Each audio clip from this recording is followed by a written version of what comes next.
Join us today for an action-packed episode of Locked On Fantasy Baseball, where Matt and I have our way too early rankings debate. You are Locked On Fantasy Baseball, your daily fantasy baseball podcast. Part of the Locked On Podcast Network, your team every day.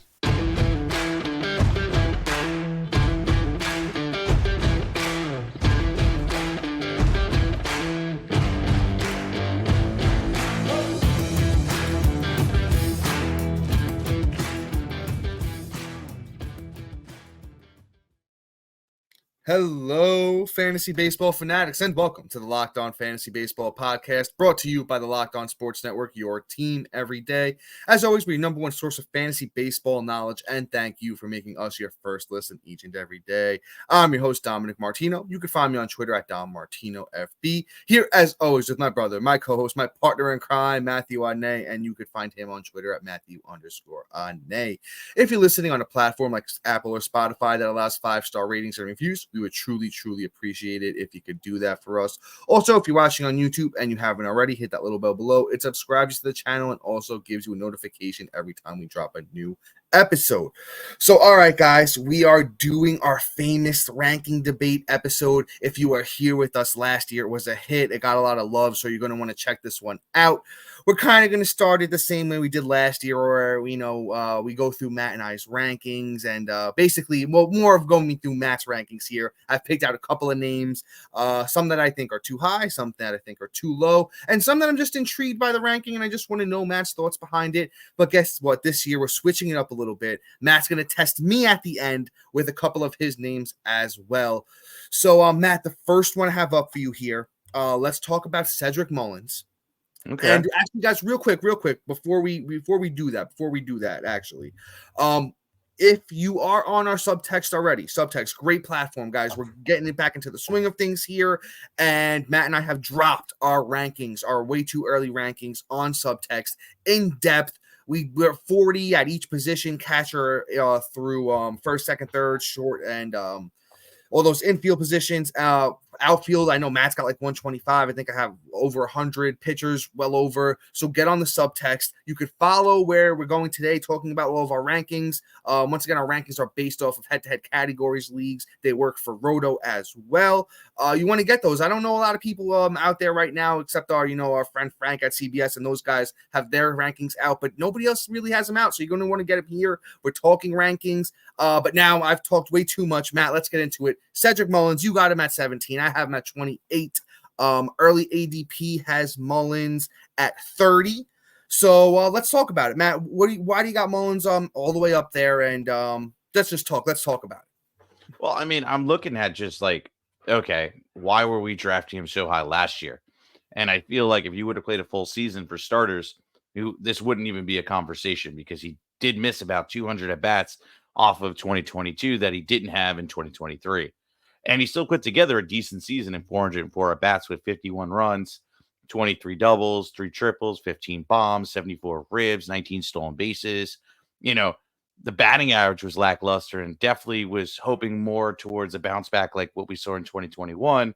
But, other than that, the numbers are pretty much on par. And actually the power numbers were up a tick, because he had 200 less at-bats, and he had almost as many home runs as he had with 200 less at-bats the year before. So, like, I'm looking at that. Okay, say he hits 20 home runs next year, or even returns to returns to 2021, where he even gets close to the 30 home run mark, where we're just like, okay, like this can be something, really, really nice. Like, I don't know if he'll ever hit 30 again, but 25 to 27, I think, is in the realm of possibilities. And then I think the stolen bases are still an option for him. He's only going to be 29 next year. It's not like, he's about to fall off a cliff and, meet, Rumpelstiltskin and die of old age. Like, no, not even close. He still had 19 stolen bases. And again, if he had the 200 more at bats, I think we totally would have saw, 30 stolen bases. Like, there's no doubt in my mind at that point. If you really look at his pace from 2022, every 200 at bats, he had 10 stolen bases. So boom, there you go. That's the missing part right there. He just didn't have the at bats. The batting average, I think, will return because, one, he's a career 257 batting average guy, But honestly, these last 2 years have been his worst 2 years of his career outside of 2019, which whatever, I'm not even going to look at. Yeah, it's 22 games. It doesn't count. Yeah. So like you look at 2020, you look at 2021, and like, okay, I think that's more realistic, more of like the 270 range, 265. And you know what? You put that in with 20 to 25 home runs, the 30 stolen bases, the runs I think that are going to be a lot higher than what we saw even in 2021, just based off of the young talent that's being infused into that team. So I could see where, okay, there's going to be even more upside. The Ribby opportunity, I think, is going to be higher than it's been in the last couple of years as well, which actually, if you look at his numbers, was the highest he's had in his career in a single season for Ribbies. And I think there's even more potential for that to go up. So that's why I have him in my top 20. Now, that'll fluctuate by like 1 or 2 draft spots, whether it's higher or lower, probably more in the lower aspect, maybe getting down to 20. But right now, I feel very confident drafting Mullins, and it's not like he's really been an injury guy in the past. So I think Mullins full season next year, and we're going to be talking drafting him in 2025 around this position anyway. Yeah, Matt. I see your points, right? And I'll even say this. Before we released our rankings, Matt and I, we're best friends, so we're always talking baseball and we're always talking fantasy baseball, of course, and we share our rankings with each other. And honestly, I'll throw this out there. If you have a close friend and you guys are, you guys play fantasy baseball, talk to each other about this stuff. Be open about it, because you know what? That's how you learn. That's how you grow. And that's how Matt and I have gotten to this point. That's how we've been successful at fantasy baseball. I feel like we've only gotten better since we started doing this, and we talk to each other all the time. And Cedric Mullins was a name that I saw he had a little bit higher than myself and ADP. So I really wanted to have this conversation. And I see all the points, because Mullins has the upside if, he hits first in this lineup, which is, I'm not sure how this lineup's going to play out, which is another reason to have him a little bit lower. If he hits first, right, which is the most ideal spot for Mullins to hit. If the runs could be fantastic, you're talking about 90 plus. The home runs, the power is an interesting thing with Mullins. As Matt said, I don't know if he ever gets to 30 again, but I could see him definitely over 20 again. The RBIs, if he hits first, they're not going to be great, but Roster Resource right now has him projected to hit fifth. So I think we could exchange maybe RBIs for runs. The steals are going to be fantastic. Mullins' sprint speed is still good, even though he's going to be 29 next year, still someone in the prime of his career. Batting average is another question mark, is why I have him a little bit lower. He did have the big 291 in 2021, but the last 2 years we've seen him fall off a little bit. And even in the minors, his batting average always fluctuated. So I would expect him to be maybe in that 260-ish range. I could see him if taking him as your outfielder number 2, like if you want to wait on your second outfielder, I could see going Mullins for that, that 20-30 potential with either good runs or RBIs, but the batting average is still that big question mark for me anyway. So I could see myself right now, I'm at 28. I could see myself moving him into my top 24, because I could see myself taking Cedric Mullins as an outfielder 2, but I think he's a supreme high-end outfielder number 3. Yeah, Dom, I just want to point this out too. Yeah, we were having this debate, but on the other side of you talking about Starling Marte. And to be honest, though, the only difference between those two is 1, the age, and 2, just we haven't really seen a decline so far for Cedric Mullins outside of the injury. So, I mean, whereas Marte, there was a waiting for the other shoe to drop. So I think this could be the positive side of that, since they're ultimately the same player. So, you just look at it, I feel very comfortable walking out of the draft with Cedric Mullins. Yeah, no, 100%. But before we move on, and we have a young superstar who just signed a big contract coming up, somebody who has yet to sign, a free agent, and one of our favorite players to talk about on this podcast. We have a quick ad for you guys. Score early this NFL season with FanDuel, America's #1 sportsbook. Right now, new customers get $150 in bonus bets with any winning $5 moneyline bet. That's $150 if your team wins.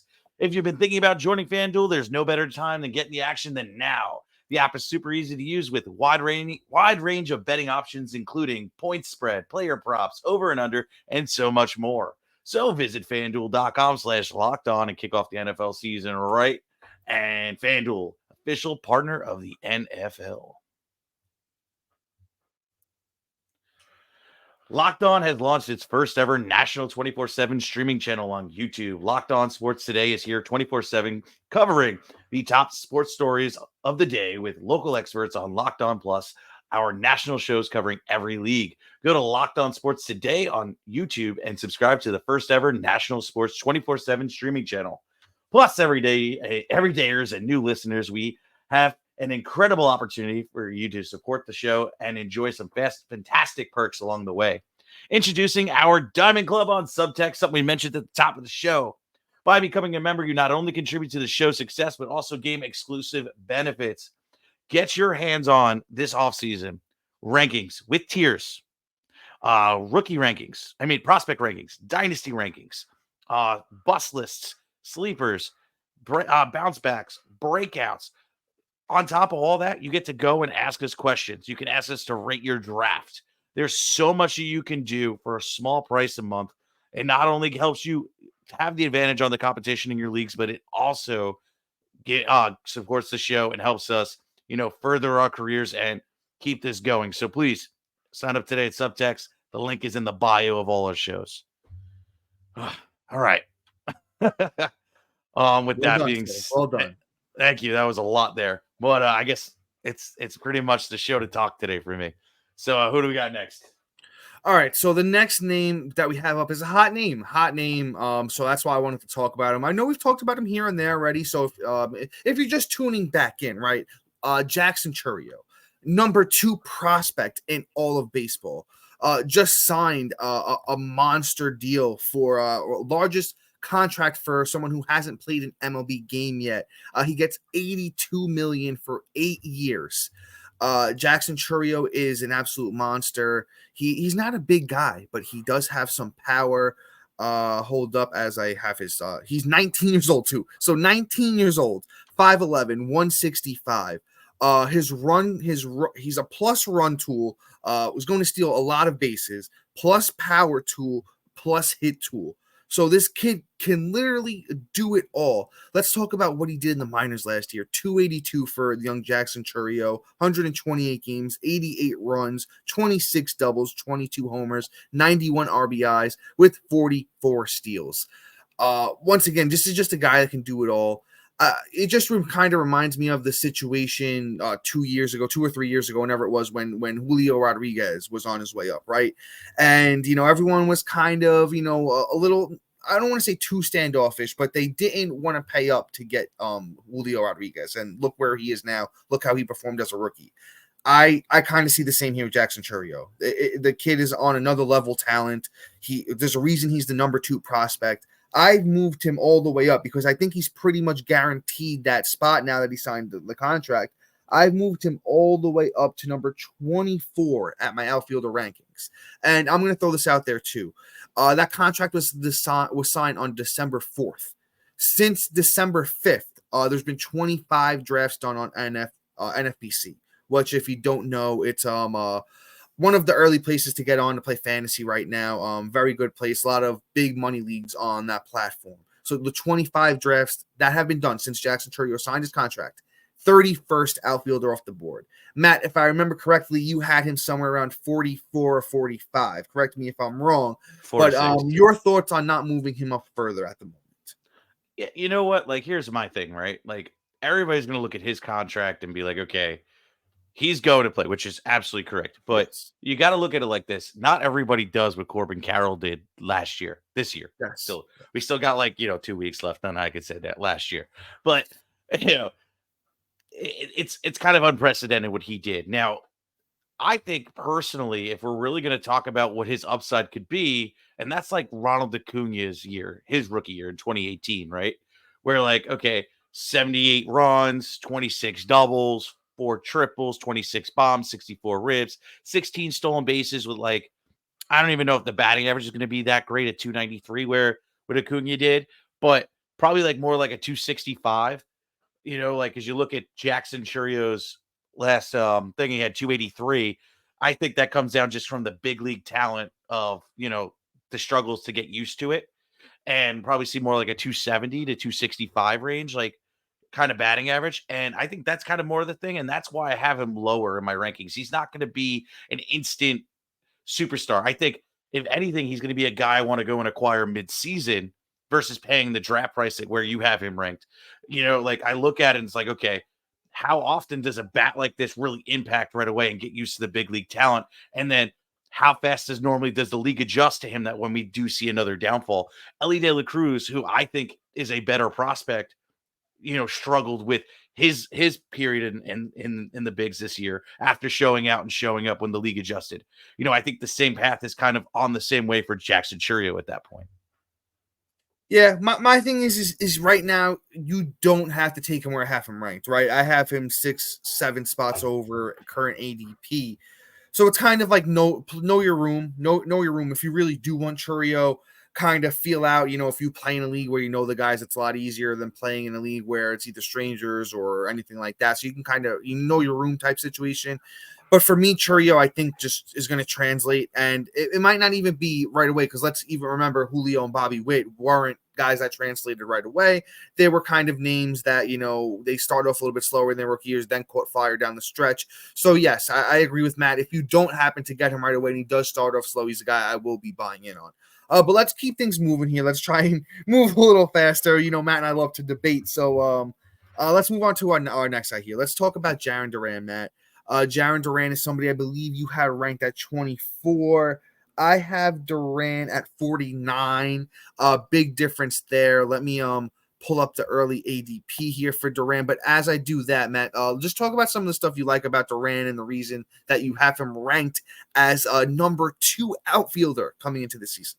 Well, first off, he's pretty much the same player as Cedric Mullins, if you really look at it, right? He's going to have a boatload of stolen bases because in the minors, he had 46 stolen base season. I think that's 100% a possibility with 24 stolen bases in 332 at bats. He has a nice batting average of 295, which is better than Mullins. And I personally think that the 16 home run season in 2021 in the minors, I think that's gonna start coming into fruition because he had 8 and half the at bats he should see, or a little bit more than half the bats he's going to see next year, and you just double that in my opinion. So 16 home runs. I think the runs and ribbies are going to probably more. The runs are going to be much higher, and the ribbies will probably be 60 to 65, maybe even 70 if we're lucky, and then 40 stolen bases, 16 bombs, and batting 295 to 300. That's a top 24 talent. Now, yes, I have him ranked more towards his ceiling than I do at his floor. And yeah, he probably should come down in my rankings, maybe into like the 32 range, which most likely will happen. But like I'm looking at also the names around him, right? Since we're going to talk about it, right? Like, how great do I feel about Christian Yelich doing what he did last year? Do I think that he's going to repeat it after not having so many consecutively bad seasons? Is he really on the trend of staying that way, which he might be on my bold predictions as a bust this year. Then you look at, Christopher Morel still needs to show me that. George Springer always tends to get hurt and never live up to the draft price. Like, there's just certain guys here that I just like. Even Jazz Chisholm, you already know how I feel about him. He's more valuable at second base than he is for outfielder, and I have him at 28. These are guys I have directly below him in a row.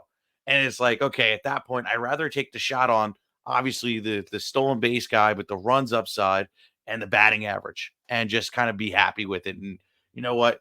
When he chips in the home runs, I'm also happy. So he's like a 4 category, like 3.5 category guy and an elite in those 3 categories.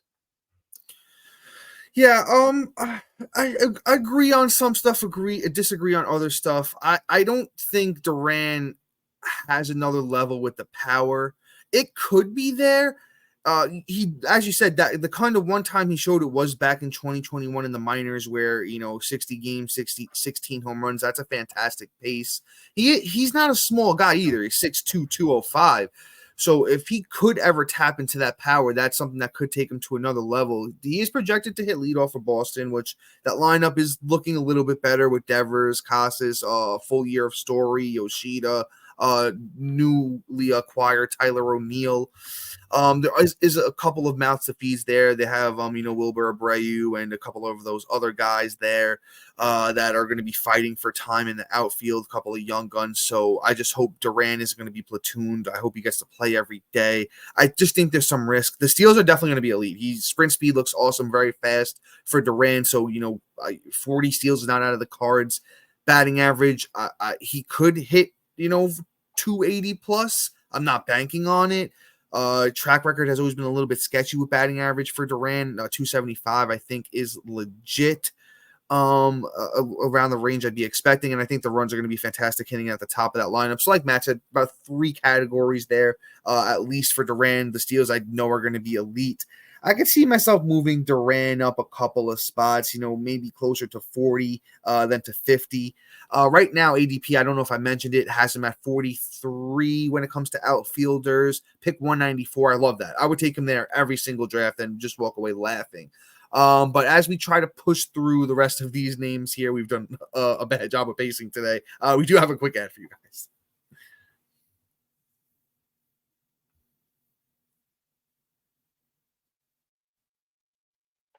All right, so as we hop back in, Matt, chime in, brother. Hop back in. I have one last thing to say, too. The only reason I think he's going to get full-time play and not get platooned is his glove.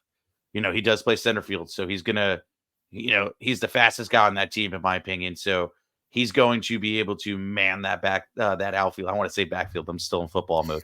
Outfield and, really be the force back there. So that's what I think is going to keep him on the field versus these younger guys or guys that are fighting to go and get the outfield spots. His glove, he's been sent down for defense and then finally figured it out and was able to keep that job after the fact. So I think his glove is what's going to keep him on the field this year. So that's what it's kind of is. If he doesn't have full-time play, his ranking is going to flop. But right now I'm projecting as he's going to play every day. But yeah, let's move on to the next name there, bro. Who do we got next? Yeah, Matt, let's try and push through a couple of these names somewhat quickly, and I'll kind of let you do more of the talking than myself here. Let's talk about Josh Hader. Has not signed yet, free agent. Matt, I believe you had him at 11.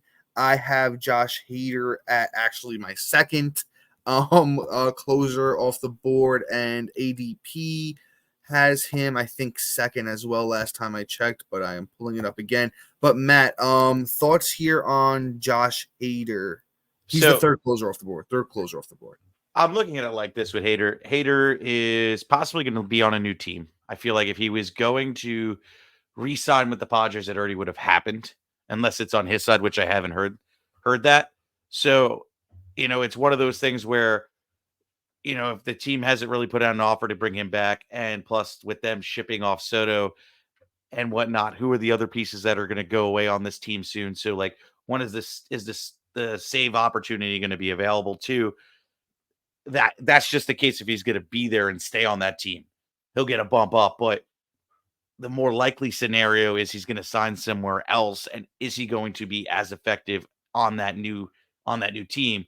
So, like, you look when he first got to the Padres, right? Which, really was technically last year, but it really was only for what, like 19 games? Yeah, 19 games, which really isn't much. Like, my guy had a 7.31 ERA. We were all like, oh my God, he's washed, all this stuff. And then he came back and did it again. Now, I don't think he's going to do this for a full season. Maybe like the first quarter to almost a half a season where he's going to be adjusting and that rule is going to apply. New year, new team type thing, where it does take time for you to kind of get into it. And it could be disappointing in the beginning of the season.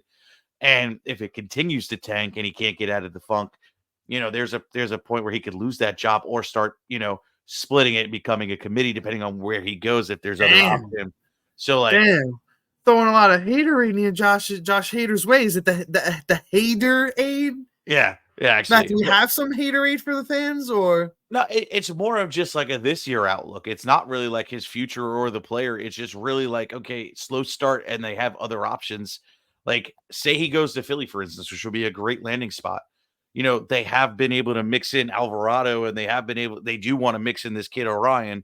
And if Hader doesn't perform early and they're a team that's aggressive and wants to win, they could start using these other guys in the ninth until he can get his stuff together, which then will take him out of a lot of save opportunities week in, week out, and you're going to spend a higher pick on it.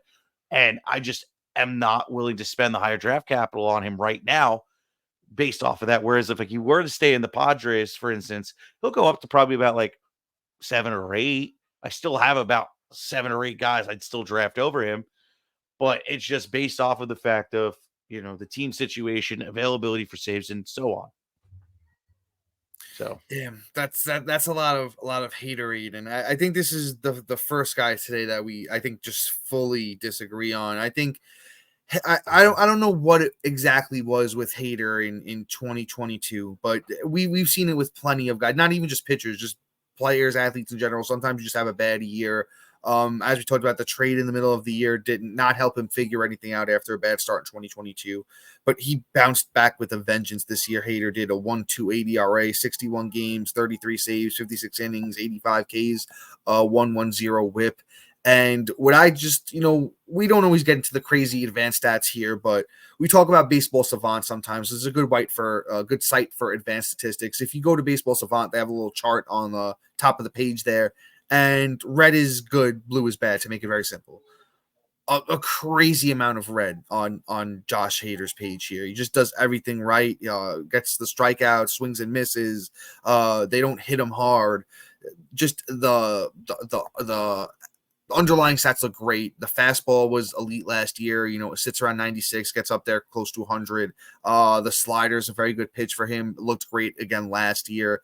Hader's still only going to be 30 years old next season. I think wherever he goes, he's locked in to get saves big time. I still stand by my early prediction of the Dodgers. I still think the Dodgers are going to be in on Hader, and he's going to wind up closing there, which is going to be fantastic. But I don't usually pay up for closers in fantasy baseball, but when I do, Josh Hader is a name I'm going to consider. Matt, once again, let's try and go through some of these names quickly, especially this next one because we talk about him all the time. Let's talk about Tarik Skubal, best name in baseball that Matt came up with. Matt gets the credit for this one, the pterodactyl. I have the pterodactyl I have him way too 17. I have my 17. Matt has him at 29. Early ADP has him at 12. Matt, speak your piece on the pterodactyl. You all are crazy. Now it's not because I hate the guy. I actually think he's a great talent. It's more of just like, for one, I want him to see him do it more than, 117 innings and perform well. The one time he did have more than that was in 2021, where he had 149 innings pitched, and he walked away with a 4.34 ERA with a FIP, fielding independent pitching, which is essentially, if you have an average defense behind you, that would be your actual ERA. And it was a 5 the first time he did it. And that, yes, granted, that was his first full season, but then didn't do a full season 2022, didn't do a full season this year. Okay. Injuries already against him. Okay. I'm starting to see the remnants of a phalanges, guys, which, again, if you're new to this show, it's just a funny term. I understand it's your fingers, but I just a funnier way to say, oh, you got weak phalanges and you're hurt all the time, then you're injury prone, because everybody else got that coined. I'm good. I like phalanges. But anyway, my guy is just, hasn't been a picture of health. Yes, he's still 26 years old, going to be 27 this year. And one of my favorite things is pitchers get better with age. It's a chess match. But I need to see Skubal do it for once, and for the pterodactyl to come out of extinction, essentially, and do it for a full 150 innings plus, which I think they'll let him rip this year. But can he stay healthy? And can he actually do it? Or are we going to see more closer to a high 3 ERA versus this sub 3 ERA that we got used to this last year? And if he finishes with a 3.8, he's definitely going to be a bust for where you have him ranked in being 12 overall with ADP. So, honestly, I think we just need to take our expectation down with Tarik Skubal and kind of just look at it as a whole and say, okay, let's be a little bit more realistic, a little bit more conservative, reel that in, and then, okay, Tarik Skubal is kind of better as my 3, or if I weighted my 2, if I weighted down, not like my 2 that I'm getting in the first 3 rounds, 4 rounds. I'm good. Yeah, I understand the thought process here with Skubal. I just feel, for at least me personally, this year, I don't know if I don't want to say I'm taking an upside approach when it comes to starting pitching, but it's kind of a mix of guys, I don't want to miss out. That's my thing. I don't want to miss out on a guy that's going to have, that I think has the talent to have a monster year and has shown it. You wanted to talk about Skubal's 2021. I kind of throw that out the window. He's 24. He's made a lot of changes since then. 2022, looked fantastic, but then he, and cut the year short. He had to get flexor tendon surgery. And then, that's why he had the late start to this year as well. But those changes seem to have stuck from 2022, if not have gotten even better. Another guy, when you just look at those, underlying stats, everything looks great. Big fastball again for, Tarik Skubal. But you know what? We're actually running a little bit long here. We might even make this 2 episodes, to be honest with you guys. So you know what? We're going to call it there for today. And make sure you like, subscribe, comment, rate, and review. But I think we're going to make this a 2-part episode. And Matt might come at me next time, and we'll wrap up, the couple of other names we wanted to talk about here on, my side questioning Matt. But guys, until next time. See ya. Peace.